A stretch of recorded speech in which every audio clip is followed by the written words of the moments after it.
अखिल भारतीय किसान सभा पुणे जिल्हा आंबेगाव तालुका याच्या नेतृत्वाखाली आपण या ठिकाणी पंचायत दरबारी आपल्या काही मागण्या घेऊन या ठिकाणी आलेलो आहोत।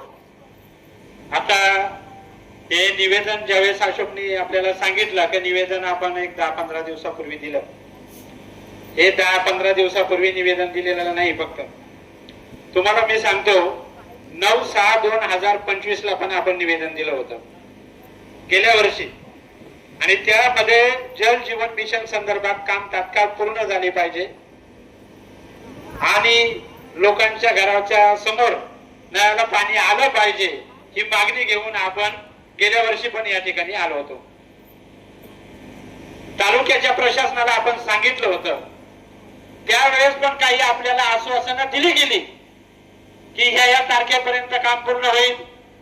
आपल्या छोट्या मोठ्या मागण्या होत्या, ज्या ठिकाणी नळ पाणी पुरवठा झाल्याने आपल्याकडे 70-75 वर्षांनी डांबरीकरण रस्ते झाले, ते उकळून त्या ठिकाणी पाईपलाईन केले होते, त्या ठिकाणी काँक्रिटीकरण केलं जाईल, ज्या अपूर्ण आहेत तिथं नळ बसवले जातील, ज्या विहिरींचे संरक्षण भिंती आहेत त्या ठिकाणी ते काम केलं जाईल, अशा सगळ्या साऱ्या प्रकारची आश्वासन आपल्याला दिली होती। परंतु जैसे थे अशोकनी सांगितलं निवडणूक आल्यामुळे लोकांच्या रोषाला सामोरं जायला नको म्हणून काही अंशी छोट्या मोठ्या प्रमाणामध्ये काम झाले आणि आम्ही खुश झालो। परंतु निवडणूक संपल्यानंतर काय परिस्थिती आहे, कामाची गती म्हणजे 3-3, 4-4 वर्ष एका कामाला लागणे। बरं, पाणी हा प्रश्न काही सोपा आहे का? सकाळी उठल्यानंतर पहिला प्रश्न जर आपल्याला भेडसावत असेल तर तो कोणता आहे? कोणता प्रश्न आहे? पाण्याचा प्रश्न आहे, बरोबर आहे का नाही? आज आपल्या भागामध्ये जर विचार केला तर तास, 2 तास, 3 तास, काही ठिकाणी 4-4 तास सुद्धा फक्त पाणी गोळा करण्यासाठीच आपल्याला खर्च करावे लागतात, बरोबर आहे का नाही? मग हा प्रश्न एवढा गंभीर असताना सरकारने याच्यावरती जल जीवन योजनेच्या नावाने प्रचंड मोठ्या रक्कम टाकून त्या ठिकाणी आपल्या भागामध्ये गावोगाव योजना मंजूर केली। मी उपसरपंच असल्यामुळे आम्ही प्रशिक्षणाला होतो, आम्हाला त्यांनी सांगितलं तुम्हाला आता काय पैसे पाहिजे नळ पाणी पुरवठ्याला, हर घर प्रत्येक घराला नळ येणार, काय पैसे पाहिजे ते आम्ही देणार, परंतु आताच तुम्हाला पैसे देणार, तुम्ही काम करून घ्यायची आणि पुढच्या 30 वर्ष मात्र तुम्हाला परत आम्ही पाण्यावरती पैसे देणार नाही, असं आम्हाला प्रशिक्षणात सांगितलं। परंतु जे पैसे दिले त्याचा खरं व्यवहारात उपयोग झाला का? किती गावांच्या ग्रामपंचायत, आता आम्ही पत्र दिलं या प्रशासनाला, आम्हाला उत्तर लगेच आम्हाला लेखी स्वरूपात मिळालं प्रशासनाकडून, हे काम पूर्ण, या गावचं काम पूर्ण, या गावचं 70% पूर्ण, त्या गावचं 75% पूर्ण, त्या गावचं 85% काम पूर्ण, पण नळाला काही पाणी नाही। ही गोष्ट आपण थोडीशी गंभीर्याने सगळ्या प्रशासनाने आणि इथल्या लोकप्रतिनिधी सुद्धा घेतली पाहिजे। पाण्याच्या प्रश्न संदर्भात तरी कोणत्याही प्रकारचं राजकारण न करताना पंचायत राजची ही नैतिक जबाबदारी आहे की इथल्या जनतेला शुद्ध पिण्याचं पाणी देणे ही नैतिक जबाबदारी आहे। आम्ही इथं भीक मागायला नाही, आमचा हक्क आहे तो मागण्यासाठी आलेलो आहोत। शुद्ध पिण्याचं पाणी जर दिलं नाही 80% आजार हे पिण्याच्या पाण्यापासून होतात, आणि त्या प्रश्नाकडे जर तुम्ही चालढकल करत असाल तर ही बाब अतिशय गंभीर आहे। या बाबीचं आत्मचिंतन तुम्ही केलं पाहिजे। दुसऱ्या बाजूला काय, इथं लिंब्याचे काही लोक आले, आमच्या नळाला पाणी येतं पण घर आमच्या नाही आहे का? आहे का? नळाला पाणी येतं की नाही? पाणी पट्टी भरतं की नाही? आहे की नाही? घर आहेत का तुमच्या नाव? घर नाव नाही, घराची जागा नाव नाही, मात्र पाणी देतात तुम्ही आम्हाला। म्हणजे अशा दोन्ही प्रकारचे प्रश्न आहेत, एका बाजूला घर आहे पाणी नाही, दुसऱ्या बाजूला घर आहेत तर त्या ठिकाणी पाणी नाही, जिथं पाणी आहे तिथं घर नाही, घराखालची जमिनी, ह्या घराखालच्या जमिनी आणि घर त्यांच्या नावावर नाही। आणि इथल्या केंद्र सरकारने तर आम्हाला सांगितलं होतं की आम्ही तुम्हाला 22 पर्यंत सगळ्यांना घर देऊ राहिला, घराखालची अजून जागाच नाही, घर हा लांबचा प्रश्न आहे अजून।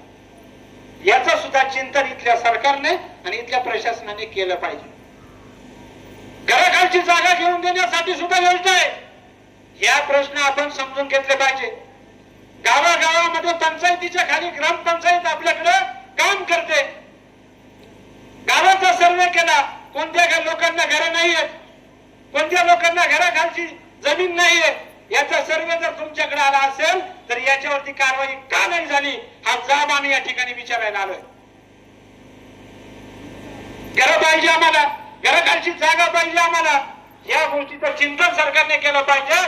आणि कधी म्हणजे आम्ही मागणार, आम्ही भांडणार तरच तुम्ही देणार का, सो मोठं स्वयंप्रेरणेने हा केलं पाहिजे. सरकारच्या जमिनी आहेत, सरकारच्या जमिनीवरती सुद्धा घरं बांधून दिली पाहिजेत. म्हणजे आम्ही फक्त संघर्षच करायचा. या गोष्टी इथल्या प्रशासनाने गांभीर्याने घेतल्या पाहिजेत. आज मी बोरगडचा उपसरपंच आहे. उपसरपंच म्हटल्यानंतर लोक आम्हालाच विचारतात, ही तुमची जबाबदारी आहे. बरोबर आहे, आम्ही आमच्या लेवलला भांडतोय, आम्ही पत्रव्यवहार करतोय, नोटिसा इथलं प्रशासन सुद्धा ठेकेदाराला देत आहे. पण अतिशय भीषण परिस्थिती आहे. आता पाऊस किती झाला माहिती आहे आपल्याला. आता मी जिथून राहतोय, काळवाडीमध्ये राहतोय, तिथं पाण्याचं उलटा काम केलं जातं बघा. म्हणजे नळ पाणी पुरवठा पाईपलाईन केली, पण पाण्याची टाकी आणि पाण्याच्या संरक्षण भिंतीचंच काम केलं नाही. कामं कशी उलटी झालेली आहेत बघा. आज पाणी भरपूर आहे, पण संरक्षण भिंत नसल्यामुळं प्रचंड मोठ्या प्रमाणात पाऊस झाला आणि ते पाणी आता पिण्यायोग्य नाही. म्हणजे त्याच्यासाठी परत फिल्टर करणे किंवा काहीतरी करणे गरजेचं आहे. हे जर ते संरक्षण भिंत झाली असती तर म्हणजे पुढचं व्यवस्था झाली असती. परंतु याच्यासाठी वारंवार पत्रव्यवहार करून सुद्धा या गोष्टी जर होत नसतील तर या गोष्टी अतिशय गांभीर्याने घेतल्या पाहिजे.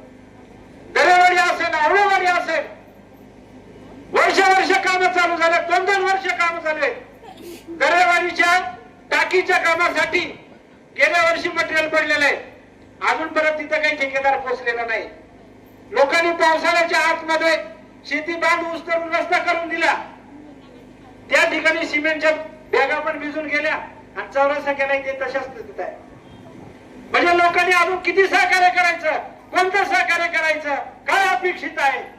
सगळ्या प्रकारची जनतेची सहकार्य असताना सुद्धा इथले ठेकेदार आणि प्रशासन योग्य गतीने जर काम करत नसेल आणि त्याही पिण्याच्या पाण्याच्या संदर्भात करीत असेल तर ही बाब अतिशय गंभीर आहे. या प्रश्नाकडे सहजासहजी कोणी घेऊ नये. ही नैतिक जबाबदारी प्रशासनाची आहे.